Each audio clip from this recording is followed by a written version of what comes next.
So for those of you watching, after spending a little bit of time with the game, Rumble Roses is it's definitely an eye candy. It's definitely one of those games that's put out there for the TNA. By the way, Rumble Roses, I paid a couple bucks for this one. Where it is, Guerrilla Games, they're no longer around, actually, which is kind of sad. I like the owner. He was pretty cool. Andy, if you're out there, miss you, buddy. But Rumble Roses is definitely it's definitely a fighting game, wrestling game. What it seeks to be is it seeks to be eye candy. It does it very poorly, actually. I mean, Dead or Alive had better costumes Dead or Alive had a better mix of costumes that were like ranging from completely slutty to the costumes that are actually, look cool. Some nice floral dresses, stuff like that looked freaking awesome. Rumble Roses absolutely fails in that department. So, hey, moral note right there, right? The game's definitely rated M for, the sluttiness of all the attire. Some of the intros and stuff like that, it seems like they're hypersexualized as well. Kind of like Outlaw Golf and stuff. But I think honestly, if you strip away the intros, if you strip away the intros, if you strip away all the sluttiness and everything, I think what you're left with is actually a fun wrestling game. It actually seemed like a fun wrestling game. I can't say that I would play this one forever, but I had more fun playing this than I have playing games like the WWE series, formerly the WWF series. I mean, I've got Attitude in my collection, and I played 2006 a long time ago. I can't get into the WWE, WWF series as much. I think it's mainly because they take themselves a little too seriously. This one felt a lot more lighthearted, and that's what really got me to enjoy it much more. I could actually just chill, relax. The game system to it, though, the game system kind of had me going for a loop there, though. Because you've kind of got a paper, rock, scissor in some ways, but without the paper, without the rock. Well, I guess a lot of scissors, but so when I'm looking at it, I'm basically like, okay, you've got your attack button, which is a square, and you've got your grab button, which is triangle.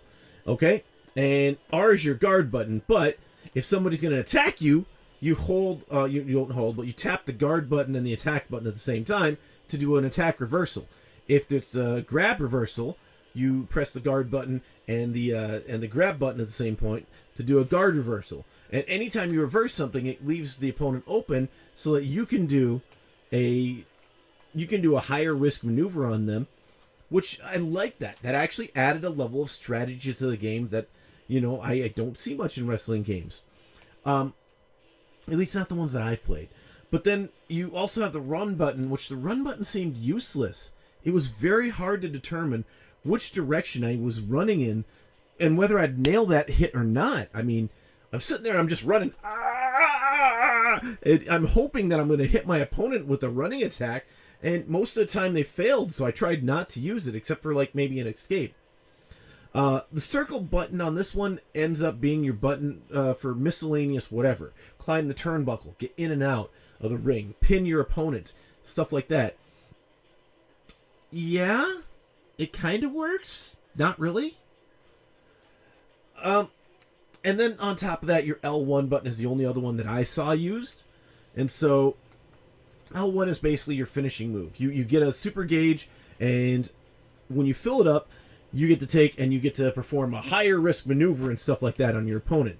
So that in and of itself was actually pretty neat. I mean, it's like WWE, excuse me. You can tell I keep saying WWF, but it was kind of like the finishers of some of the old games. Like, you get high enough and you can do the rock bottom. You can do the people's elbow pretty much at any time, but you can do the rock bottom as a finisher, the Stone Cold Stunner, stuff like that. Yeah, this is the age I was in, right? Teen of the 90s. As if. But the thing is that Rumble Roses as a wrestling game is lighthearted enough, simple enough to be fun. And yet at the same point, I can see that there's this underlying strategy to it that if you really got into the game, you could really have a lot more fun with it than what I just did. This is definitely a sit and chill on the couch, kick back, 12-pack of Coke or whatever, Pepsi if you like that. For me, it's Mellow Yellow or Maltas. Those are good. Malta, go ahead. Actually, India's the better one. But for the most part, though, the thing is it's not a serious game. It's definitely a fun game, a game to have fun with, and I would recommend it from a gamer standpoint. Family friendly. No. And again, like I said earlier in this, a lot of these were just absolutely slut fests. Okay, all of the outfits, all of the attire, and everything looked like the whole thing was, hey, let's just get these girls dressed up, make them hooches, and we're gonna make them look as slutty as possible, buddy, because that's what we do. That's Rumble Roses for you, okay? And I can't say that I actually appreciate that as much. And of course, if you have issues with violence, obviously it's a wrestling game. You're going to have to deal with the combat aspects of it. So, sexualization, that's the main thing I wouldn't, I would keep kids away from if I used to. If I had issues with that as a parent, stuff like that. Overall, though, like I said, from a gamer standpoint, I would say this actually was a competent game. This one would be one that, yeah, I think I could actually go back and play some more. It is guilty pleasure again because of the TNA and everything. It's a guilty pleasure, but there's still enough there to make me like it. So, yeah, Rumble Roses, an unexpected pleasure, believe it or not. Any rate, moralgamer, like, subscribe, comment, share. Support links below helps us out. We're going to end our live stream if you're catching this. If you're catching this as a segment, it'll probably just be a review. But we'll catch y'all next time. Thanks for watching.